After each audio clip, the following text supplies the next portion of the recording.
Have you been involved in an accident that wasn't your fault? Don't worry, this isn't one of those videos.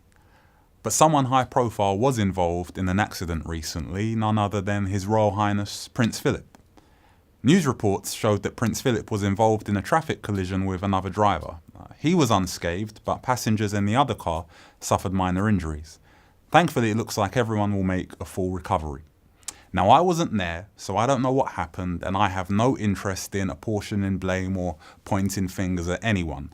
But I have found the discussion around this subject pretty interesting. Perhaps you've heard some of the questions that are floating around in the press or on social media or just in your personal circles.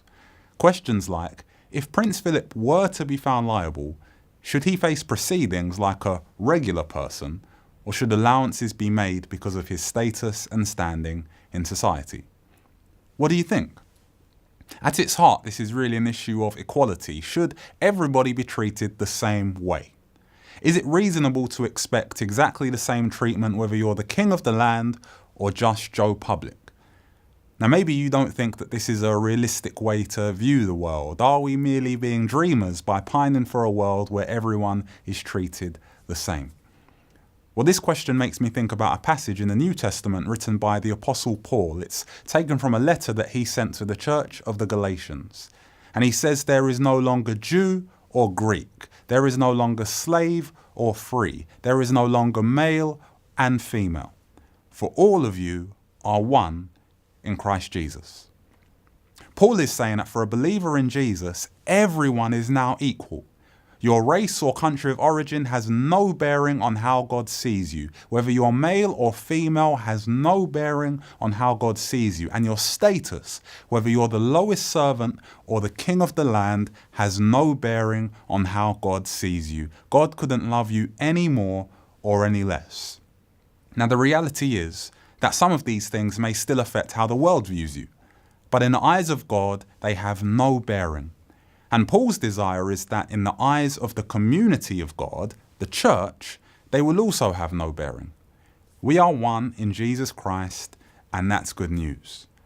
But this isn't some far-off vision of the future that we have to wait for. This starts now. When Jesus first started his ministry, he declared the kingdom of heaven is at hand. This was his way of saying that his followers don't have to wait until they get to heaven to start experiencing heaven.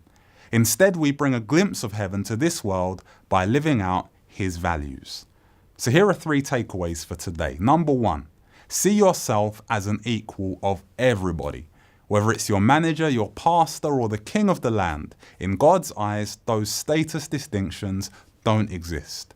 Number 2, we need to bring this vision of heaven to this world by treating everyone around us as our equals, as people who are valuable to God and valuable to us.